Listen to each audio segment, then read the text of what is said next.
آخر ظهور للاعب المغربي الخلوق عبد العزيز برادة قبل وفاته بأيام داخل قريته في دولة المغرب. وتوفى عبد العزيز برادة لاعب خط الوسط الدولي السابق المغربي عن عمر يناهز 35 عاما، جرى أزمة قلبية وفقا لما أعلن حساب المنتخب المغربي اليوم الخميس. وبدأ عبد العزيز برادة مسيرته مع باريس سان جيرمان الفرنسي، وتنقل بين أندية عدة من بينها مارسيليا، ودافع أيضا عن عنوان فريقي النصر والجزيرة الإماراتيين.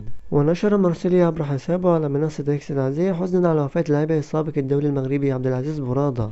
ونشر باريس سان جيرمان على المنصة ذاتها ببالغ الحزن والأسى. علم باريس سان جيرمان بوفاة اللاعب الدولي المغربي عبد العزيز برادة الذي كان تأسس في النادي لعائلته وأحبائه. يقدم باريس سان جيرمان تعزية صادقة، رحمه الله واسكنه في جناته، وإنا لله وإنا إليه راجعون. ولحد هنا نكون وصلنا الفيديو. ما تنساش تشترك في القناة وتفعل زر الجرس وتعمل لايك للفيديو ليصلك كل جديد.